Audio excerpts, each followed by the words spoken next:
welcome back to Mike's Garage. I figured today I'll do something a little bit different. I was just driving around doing some work stuff, and figured I had a little time in the car, so I might whip out a video. So I was just kind of reminiscing right now because we're just getting out of this polar vortex, ridiculous winter snowstorm nonsense that's been going on all over the country, really. I was just thinking about some of the cars that I'd owned in the past, and I thought I might kind of run down my little list for you. It's not terribly long. You know, there are a lot of people that have like 50, 60 cars or even more. I don't have anything close to that. But they were all cars that I really kind of liked and I was interested in. So I thought I might kind of go over my little list of fame, so to speak. And I'll throw a picture up there of the cars that I've had, and in pretty much all the cases, they'll be the exact car I owned. There's only one, and I'll mention which one it is as we go along, that I never took a picture of for some odd reason. So let's get going. Now, in no particular order, one of the first cars I had, really my very first car that I ever really drove with any regularity, was a 1985 Buick Somerset Regal. Now, it was a wide-body car. It was not the big Regal that everybody thinks, like the Grand National type Regal. It was not that one. It was a much smaller one.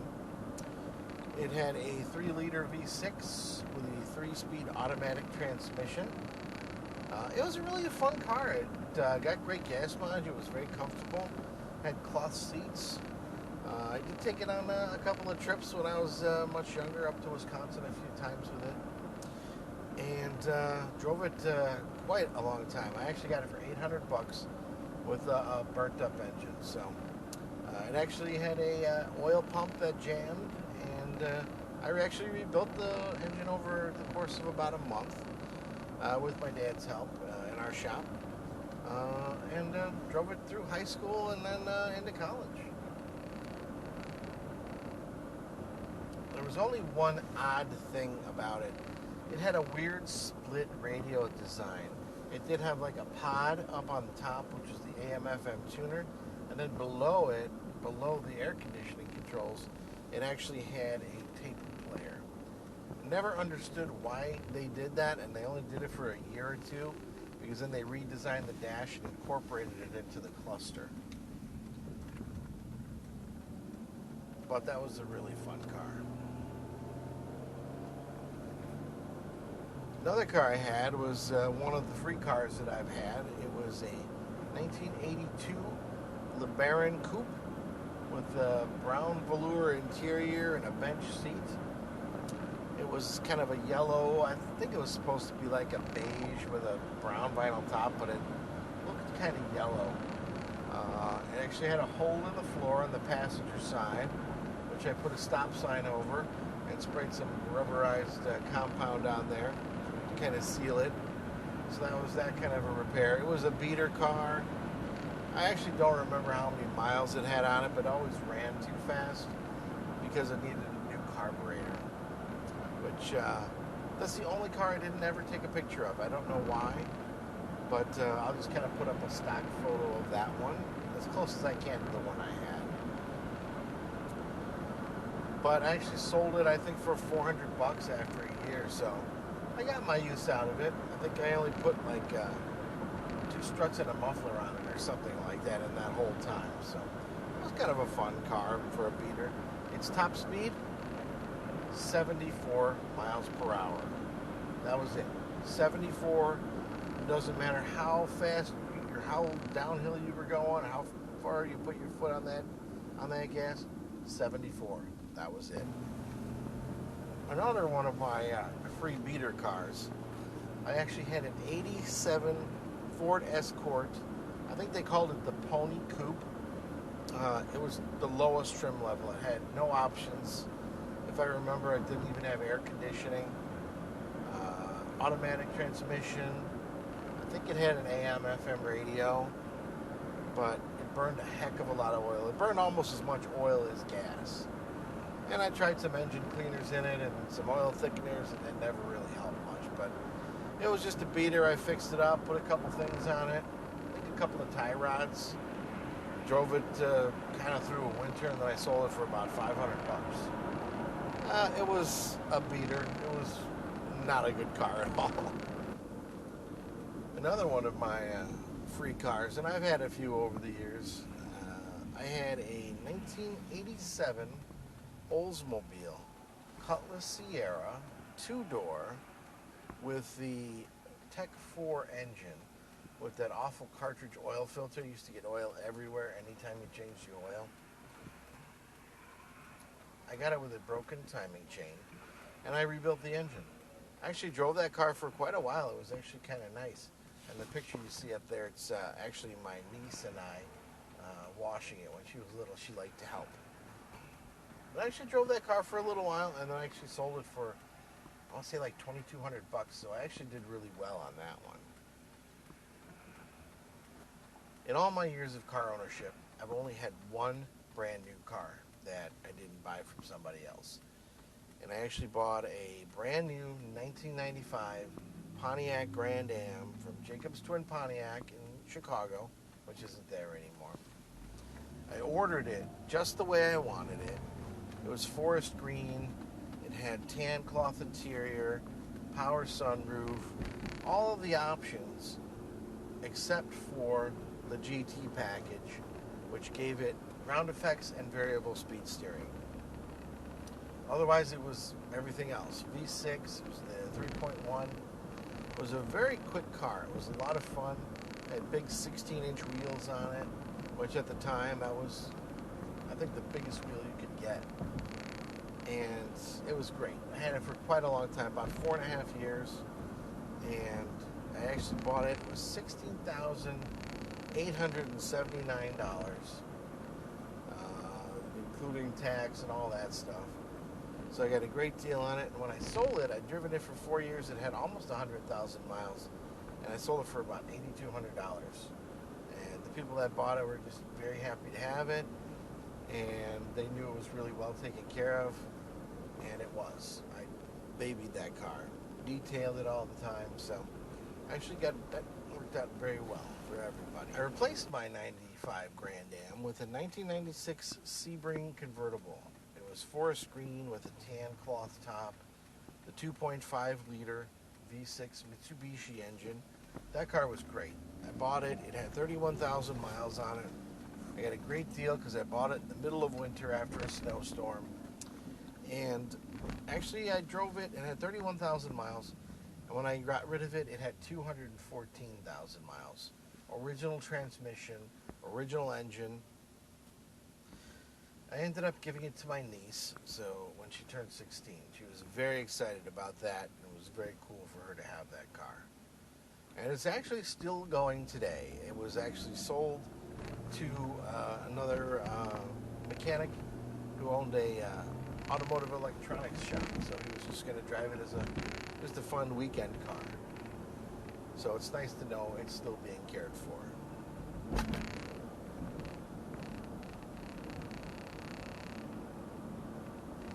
Of course, one of my favorite cars, my 68 Pontiac Grand Prix, which you guys have seen a video on already.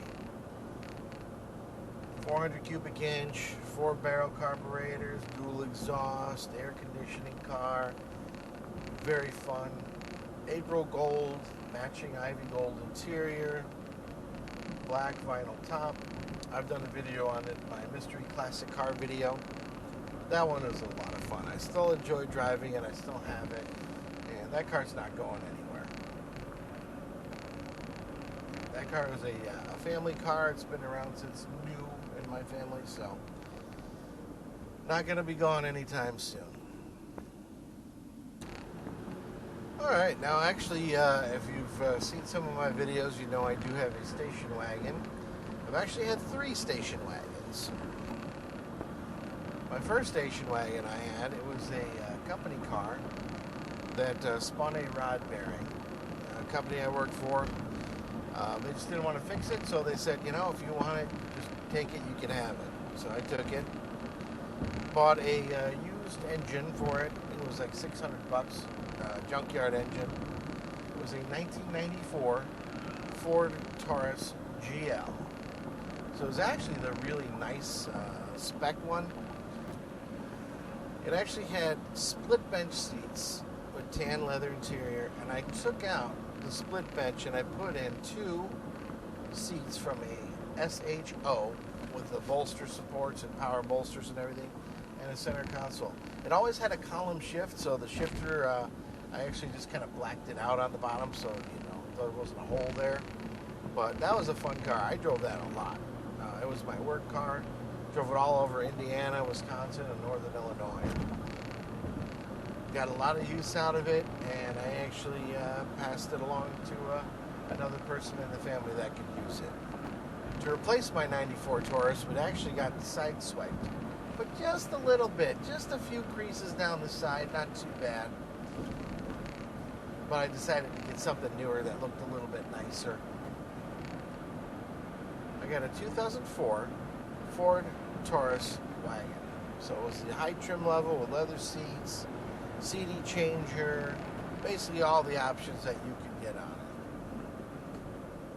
it. It was a great car. I actually got it. It had 167,000 miles on it from a mom and pop used car dealer, and nobody wanted to buy it because of the miles. Nobody would even come look at it. I found it on like a 10-day-old Craigslist ad, and the guy still had it. Bought it for $3,000 and drove it for 6.5 years and sold it for $1,800. So not a bad return, and it was still a good car. It just had the typical rocker panel rust. It had 200 horsepower, and it would get up and go. I did a lot of mechanical stuff over the years to it. Put new coils in it, always change the oil. So actually, when I sold it to the guy, I said, "Oh, hang on, I got something for you." And I sent him just a big, thick binder of all of my service records from the time that I owned the car. He couldn't believe that I had it on a car like that, so that was kind of cool. But I'm very organized like that. I just that way I can look it up, see when the last time I did something was.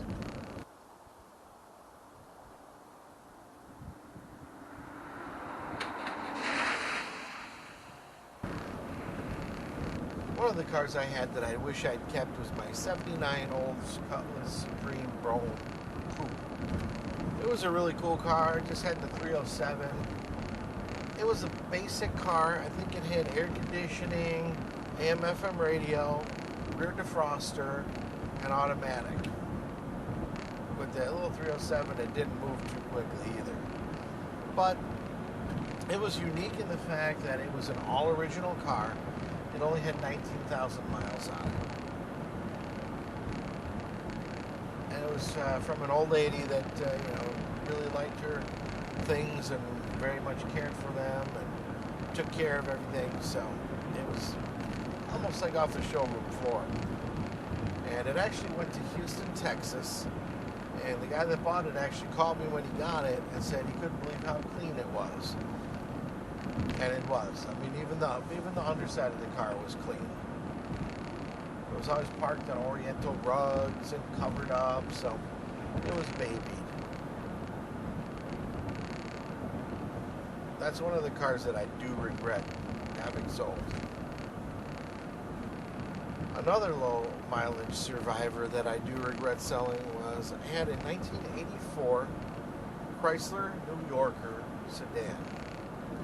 It was white with blue velour button tufted interior. It had the 2.6 engine, non-turbo.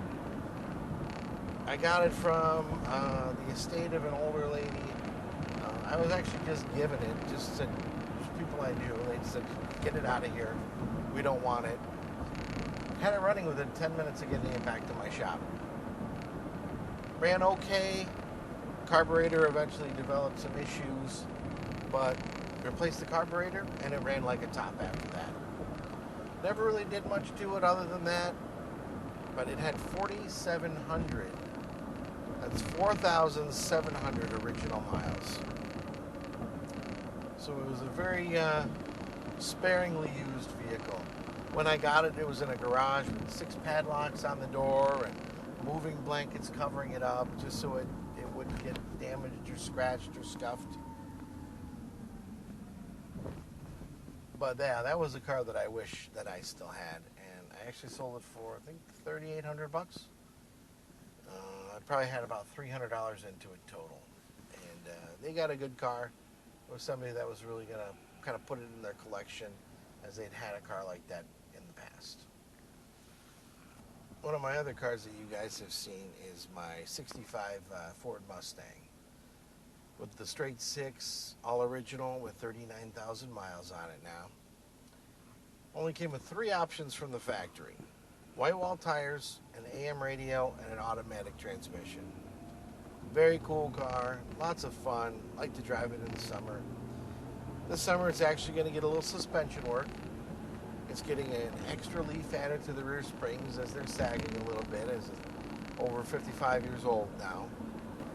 It will also be getting new front shocks and upper control arm bushings. But other than that, it's still in great shape and it doesn't really need anything, which is kind of nice. One of my other cars that you guys have seen is my 78 Cadillac Eldorado,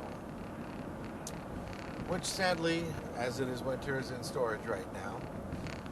It's actually had a lot of work done to it. I put in a new heater core last year, a new water pump, and a few other things that I had to do to it.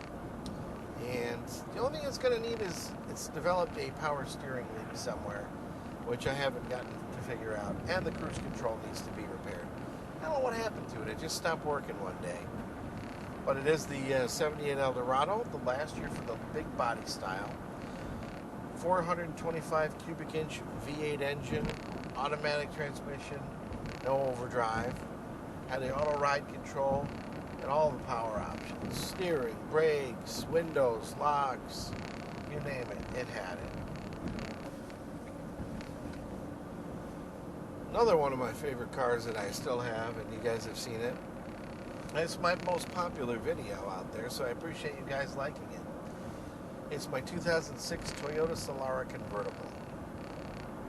I actually bought that car to replace my 96 Sebring convertible, and it's been a great car. It's my most reliable car. I haven't really done much to it other than oil changes and brakes. I think I replaced a leaky power steering return hose, and that's it. The only other things I've done to it is just like change air filters and oil changes, and that's it. It has the leather interior. It's got the AM/FM CD cassette player. Actually, probably one of the last cassette players ever put in a car. CD changer in the dash. 3.3 liter V6 auto trans. Actually, when I go on a trip, I always take that car because it's a nice road trip car. We actually took it on the tail of the Dragon over the summer. I have a video on that, and it was a blast. The car handles great on those curvy roads. For a big car that it is, it does handle very well. Very fun to drive, and extremely quiet on the road. So now getting down to some of the more, I guess you could say, boring cars that I've had. Not that mine are all that exciting, but one I had that was a great car, very reliable. I had a 1990 Nissan Stanza XE. 2-door sedan, gray on gray, very anonymous. If you don't want people to notice you, drive a car like that. Nobody would ever notice you in it. A 2.4 liter 4-cylinder engine, which was actually pretty powerful. I think it had about 138 horsepower, but for the little car that it would really get up and move.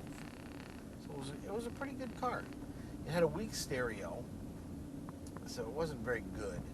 One thing it did have that I really enjoyed, and I don't know why more cars don't have this, when you would turn the heater on in the winter, it had a little button that you could flip up or down. If you flipped it up, it would actually have the climate control put cool air at the top and warm air at the bottom. So you didn't have hot air blowing in your face, which was kind of nice, because I don't really care for that. I believe it had probably about 300,000 miles on it when I got rid of it, just because the odometer wouldn't always work. It would stop every once in a while, so we never knew exactly how many miles were on it. I did have a 95 Ford Crown Victoria Aero Sedan. They called it that because it had the extra window on the C-pillar. That was a really fun car. Really nice, comfortable car. It was the LX edition, so it had leather seats and all the nice trimmings inside. Air suspension in the back. Ran great. Never really had any problems with it at all. It did burn some oil, and it wasn't that great on gas. But it was a pretty good car. Pretty solid. And actually, it's still in the family, and it's still going. And still burning oil. So then you guys have also seen, the only SUV I've ever had is my 2001 Kia Sportage. You guys have seen the video on it. I actually just changed the automatic vacuum locking hubs to manual locking hubs because I couldn't find parts to fix it anymore. But it's been a really solid truck. I've done a lot of work to it. I put rear brakes on it, put valve cover gaskets, tuned it up, replaced the oil filter housing, radiator, and I did a timing belt and water pump kit. Because when I got it, it didn't run because it had a broken timing belt. Anyway, it's been a pretty solid truck ever since. It's got all the basic power equipment, power locks, power windows, power steering, power brakes, AM, FM, CD. One thing it doesn't have, and the radio is actually pretty good, but one thing it doesn't have cruise control. But it's very short and narrow, so it's great for small roads. Perfect for like Korean roads where you're driving through little towns that really were never really made for cars. It'll probably do very well in Europe as well, and it may have. And last but not least, in the car I'm driving now, my 2004 Mercury Sable Wagon to replace my 2004 Ford Taurus Wagon. This has been a great car. I've actually only had it a little over a year, but it's pretty solid. Haven't really had any issues with it. I did have an issue with the remote starter not working. Turned out to be a bad module. But other than that, it's been a pretty good car. AM, FM, cassette, CD changer. I actually swapped the radio out to put one with an auxiliary plug right on the front because the old auxiliary plug stopped working. Pretty much all the options. Doesn't have a sunroof, and oddly enough, my old Taurus had traction control. This one doesn't have it. But it does have a trailer hitch and all the trailer wiring, which has been nice to have, even though I don't have anything to tow right now. But it's nice to know it's there should I need it.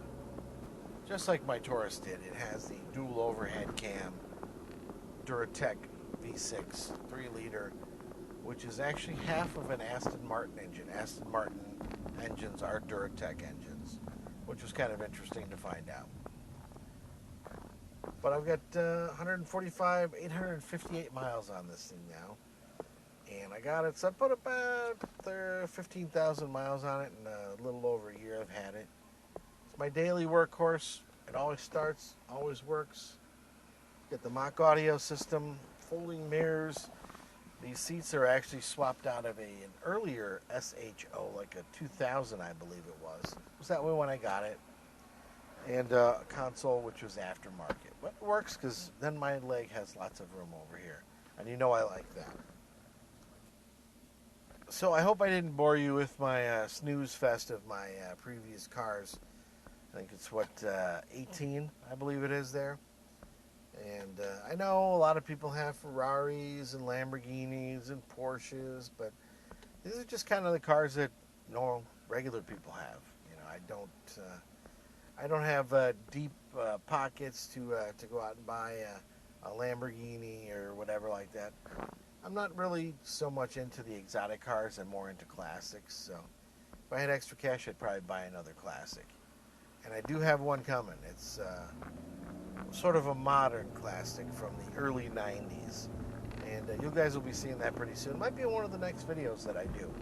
Just depends on when I can get to it. As it's buried in the snow right now, which should be melting soon, I hope, now that the temperature's gone up.